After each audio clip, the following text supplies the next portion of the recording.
Merci d'être avec nous sur TV5 Monde et comme promis, une deuxième partie 100% festive. Nos premiers invités, Zach et Stan, ceux que l'on surnomme les sales gosses de la magie.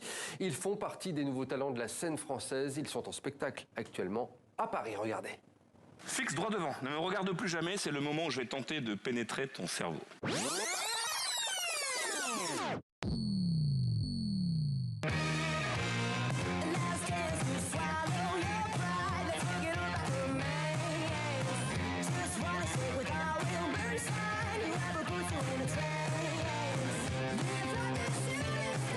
que tu veux bien venir allumer toi-même le pétard? Parce que nous-mêmes on peut pas pour des questions d'assurance.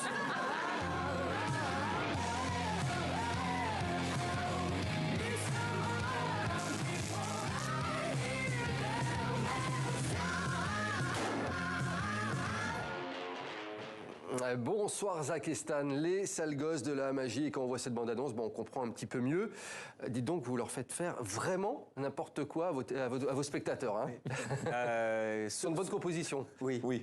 Non, mais ceux qui montent sur scène ont envie de s'amuser. Nous, on a envie de s'amuser avec eux. Donc, conclusion, comme on fait un peu des bêtises en général, on les entraîne plutôt avec nous dans des bêtises. C'est plutôt ça, moi, je dirais. Ouais, ils sont un petit peu victimes quelquefois. Ils sont un peu victimes. Hein. Alors, le spectacle est assez intéressant parce que ça mélange humour, théâtre, magie, bien évidemment. On n'a pas l'habitude de voir tous ces styles mélangés sur scène. Hein. Alors, c'est vrai que nous, on essaie vraiment de mettre. Il y a vraiment plein de choses dans le spectacle. Il y a effectivement tout ça. Il y a du mentalisme, il y a de la grande illusion, il y a du visuel, il y a de l'hypnose. Il y a de l'hypnose, ouais. Il y a tout, oui. En fait, c'est nous qui, en fait, on sert plutôt. En fait, on pense plutôt aux bêtises qu'on a envie de faire sur scène et à ce qu'on a envie de raconter. C'est vrai. Et ensuite, finalement, après, on prend les moyens, on prend ce qu'il faut, quoi. C'est-à-dire on s'est entouré très vite, en fait, d'une équipe avec des gens pour nous aider à apprendre à mieux jouer la comédie. Une équipe pour faire un décor. On a un décor qui est sur scène et qui est magnifique. C'est beau, on a plein de gens, ouais. C'est beau, hein. Vous parlez de bêtises, non pas de tour. D'ailleurs, vous pouvez nous faire une bêtise, alors, un petit tour de magie, là, sur le plateau. Oui, on parle de bêtises parce que, est-ce que la magie existe? Est-ce que la magie n'existe pas? Voilà, donc, vaste question. C'est très philosophique. Oui. Allez, Mais moi, je pense que pas de bêtises sans enjeu. Enjeu dit argent. T'as raison. Argent, billet. Est-ce que vous avez sur vous, on vous a demandé si vous avez sur vous un billet de banque? J'ai reçu mes étrennes avec un tout petit peu d'avance. Voilà. Alors, mais ce qui est important de savoir, c'est que on n'a jamais touché à ce billet. Oui, j'en ai un au fond de la poche. Oui, ok. Et on n'est pas. Il n'y a rien de préparé. Absolument pas. Ok, d'accord, c'est important. Hop. 10 €. Gardez-le pour l'instant. Allez, ça marche. Gardez-le, oui, précieusement. Mais on sent que vous étiez prêt à nous le donner, et ça nous fait très plaisir. Ouais. C'est une calculatrice, hein, donc on va pas. Il y a rien de transcendant. Je vous la confie. C'est aussi mon téléphone. Alors je vais pas regarder. Hein. Je vais même me remettre là, tiens d'ailleurs. Et je vais vous laisser taper 3 chiffres, ce que vous voulez. Ce que je veux. Ouais, 3 chiffres. Voilà. Et vous montrez à la caméra. Ouais. Voilà. Vous tapez sur multiplier. Multiplier, ok. Voilà. 3 chiffres, mais cette fois, vous ne montrez pas la caméra. Personne ne doit voir. Ok. Ok. Et vous tapez sur multiplier encore. Voilà. Et puis 3 chiffres, que personne ne doit voir non plus. Égal. Ok. Il y a un résultat? Il y a un gros résultat. Gros, c'est-à-dire il y a combien de chiffres? 9. 9 chiffres. On peut le montrer à la caméra. On peut le montrer à la caméra rapidement, oui. On m'a dit que je pouvais faire ce que je voulais. J'ai fait des gros chiffres. Hein. Là, sur un gros chiffre. Effectivement. Et vous avez un billet qui est là. Est-ce que je peux vous l'emprunter 15 secondes? Bien sûr. Voilà. Alors, c'est pour l'instant un billet de 10 € et c'est simplement un billet de 10 €, mais en fait, en ce moment, ce sont les périodes de Noël et on va voir ce qu'on peut faire avec ça, parce que si on prend un billet de 10 € qu'on le plie dans le sens de la longueur, il devient immédiatement plus petit. Voilà, c'est la bonne réponse. Et qu'on continue à le plier, juste tout ça, jusqu'à obtenir un minuscule petit carré. Là, je sais pas où est le gros plan, où est la caméra, je vais aller du bout des doigts. Si je souffle dessus, ce qui se passe, parce que c'est Noël, le billet commence à grandir. Puis, une fois qu'il a commencé à grandir, il commence à grossir. Puis, une fois qu'il commence à grossir, il devient énorme. Tout ça pour se transformer de 10 et devenir 50 €. Ah oui, mais ça devient intéressant, ça, votre affaire. Ah merci beaucoup. Hein. Ah oui. Voilà. C'est très marrant. À 10 € et maintenant à 50 €. Ouais. C'est très marrant parce que vous avez encore les 9 chiffres sur la calculatrice? Alors, le téléphone s'est verrouillé. Bah oui. C'est pas que j'ai. Voilà. C'est ça, hein, ça n'a pas changé, c'est les mêmes. Ça n'a pas changé, ouais. C'est marrant, c'est qu'il y a 9 chiffres. Ouais. Et on sait que sur les billets. Il y a des numéros de série. Bien entendu. Et les numéros de série, ils ont aussi 9 chiffres. Oui. Et ce qui serait incroyable, c'est que Ah oui, d'accord. Donc là, effectivement, c'est le moment où on arrive dans une sorte de multivers sur ce plateau de 64 minutes. Donc 142, je ne sais pas si on va le voir à la caméra, 142, le billet 142, et ça termine par... bon, je ne peux pas tout vous montrer, mais c'est exactement le numéro sur le billet que sur le billet, le numéro sur la calculette. C'est bien passé. C'est exactement le même. C'est exactement le même. Exactement le même. Est-ce que je peux me permettre de récupérer les... Est-ce que j'ai un... Attendez, je le montre à la caméra. Hop. J'ai un doute sur quelque chose, en fait. Et Je vais vérifier que c'est bien. Je vous reprends le billet quelques secondes. Ouais. Je te dis. Bon, ça y est, vous m'avez déjà perdu de toute façon. Non, non. Là, Alors je vois aussi que devant le 142, il y avait un 0. sur le billet, Oui. Il y avait un 01, donc 01, 42, 42, 41. 41, Alors attends, 01, 42, 41, 92, 92, 51. 51. C'est un numéro de téléphone, on dirait. C'est fou ça. Ouais, c'est un numéro de téléphone. Écoute, on va appeler. Hein. Bon, on va appeler, on sait pas. je mets au Si ça parleur. se trouve, il y a quelqu'un. Je mets au parleur. C'est dingue, c'est quand même le chiffre c'est le chiffre au hasard, quoi. Oui, complètement. Qui se trouve être le numéro de série de ce billet, qui est un véritable billet de 50 euros. Et surtout le numéro que j'ai tapé au début. Oui. Ça répond pas. Je ne sais pas, peut-être qu'il y a un répondeur, on va voir. Bonjour et bienvenue à l'Alhambra.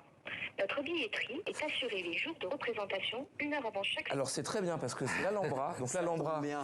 c'est là, vous savez ce que c'est. Bah, l'Alhambra, c'est là où vous êtes en spectacle. Voilà, on vous invite à y aller. Eh ben voilà, non mais c'est On vous bon, rend d'accord, ok. 50 euros. Bon, ok, merci pour le billet. Et puis bon, ça y est, je suis déjà complètement perdu dans votre univers. En tout cas, ce qui est impressionnant, c'est que vous faites beaucoup de tours également dans la rue. Oui, on aime Vous bien avez ça. beaucoup de Oui. vidéos on sur aime bien Internet. La rue, c'est finalement un des meilleurs terrains de jeu pour s'entraîner et puis pour connaître rencontrer des gens, pour rencontrer des gens. voir le hasard, quoi, et puis provoquer un peu des... Je le remets dans la poche. Hein. Oui, oui, oui. Et puis bien sûr. être aussi être au même, au même niveau. Parce que quand on est sur scène, au final, on est quand même plus chez nous que les gens le sont. Donc quand ils montent sur scène, c'est toujours un peu impressionné. Dans la rue, on est vraiment sur un même pied d'égalité. Et ça, c'est cool parce que ça crée des moments qui sont un peu différents. Justement, sur scène, vous improvisez beaucoup avec les téléspectateurs. C'est ça la magie aussi de vos spectacles, c'est de pouvoir partir dans des scénettes, complètement folles. Alors, on n'improvise pas tant que ça. Mais le fait qu'on ait un spectacle qui est très très participatif, parce que je crois qu'il n'y a pas un numéro où il n'y a pas quelqu'un qui monte sur scène. Ce qu'il faut, c'est que quand quelque chose se présente sur scène avec un spectateur, et c'est vrai qu'il y a tout le temps des spectateurs qui montent nous rejoindre sur scène pour plein de choses, et ben, nécessairement, il se passe toujours, tous les gens sont différents et il faut jouer avec eux parce que quand ils montent, ils ont envie de jouer avec nous. Et nous, si on est là, c'est qu'on a envie de jouer avec eux. Est-ce qu'il y a un pays actuellement dans le monde où la scène de la magie est particulièrement foisonnante selon vous? Vous vous êtes dit, là, les magiciens sont particulièrement bluffants. Alors, soyons très honnêtes. Ah bon? La France, ouais. Non, mais mine de rien, ces dernières années, la France s'est considérablement réveillée en magie.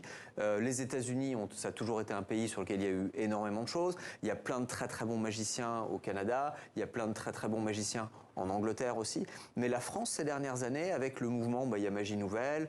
Il y a Eric Antoine qui a vraiment fortement démocratisé Il y ça. a une nouvelle scène qui est vraiment foisonnante. Oui, il y a vraiment des choses qui arrivent en France et c'est très intéressant cool. Ouais, d'en faire partie et d'être là à ce moment-là. Ouais, c'est chouette. Il nous reste une grosse minute. Est-ce qu'on a le temps d'un petit tour rapide en 1 minute 30 oui, on va pour faire. terminer cette page? Oui, bien sûr, avec plaisir. Allez, allons-y. Mots. Alors oui, génial. Ce qu'on va vous demander, c'est... oui, j'oubliais principalement, mais oui. J'ai quelque chose dans mes mains, mais je ne vous montre pas ce que c'est. Je vais vous demander de penser à un mot. Peu importe, ce qui est important, c'est que ce mot soit un objet, Oui, d'accord. et un objet que tout le monde puisse connaître. Ok, c'est fait. Ouais, c'est Oui, bon. c'est bon. Et que je puisse pas connaître, impossible. D'accord. Ouais, ok, C'est ça fait. marche. Et je vais essayer de deviner et d'influencer. Est-ce que ça a un rapport avec ça? Alors non, je ne pense pas. Hein. Non, ça n'a pas de rapport avec ça, non. Est-ce que ça a un rapport avec ce qui est à l'intérieur de ça ou pas? Je sais pas si vous voyez bien. Imbriqué, hein. Ça a un rapport ou pas? Non? Ça n'a pas de rapport, non. Pas de rapport. Je me demande déjà comment ça fait pour revenir là-dedans. Je sais pas. Mais bon. Là, je comprends pas trop. C'est une question bizarre. Ça n'a aucun rapport avec le poivre? Pas de rapport avec le poivre. Alors, on va essayer quelque chose. Voilà. Tic, tic, tic, tic, tic, tic, tic, tic, tic, tic, tic, tic, tic. Et on se dit, mais Alors c'est pourquoi, une espèce de formule magique. pourquoi cet homme met du poivre sur son bras? Pourquoi est-ce que cet homme, effectivement, met du poivre sur son On bras? peut se poser la question. Et alors, à quel mot est-ce que vous étiez en train de penser? On demande ou pas? Non, encore pas tout de suite, pas tout de Allez, suite. pas tout de suite. On va frotter. Je sais pas si vous arrivez à avoir un mot. Bon, oui, d'accord, ok. Effectivement, C'est le mot cravate, c'est ça? C'est le mot cravate, ouais. C'est ça que vous pensiez? Exactement. Bien énervé, je crois. Oui, c'était exactement ça. Ouais, bien joué. Bon, bah voilà. Hein. Je vais juste essayer de réfléchir à ce que vous venez de m'infliger en plateau encore pour les prochaines heures. Des bons moments. C'était Mais parfait. venez nous voir. Et si on a envie de venir vous voir, effectivement, du vendredi au dimanche jusqu'au 15 janvier, c'est à l'Alhambra à Paris. Puis après, vous serez en tournée dans toute la France jusqu'en juin 2023. Merci Zach et Stan, les sales gosses de la magie. Vous m'avez bluffé. Hein. Franchement, voilà, Merci de nous avoir reçus. Allez, merci à vous deux.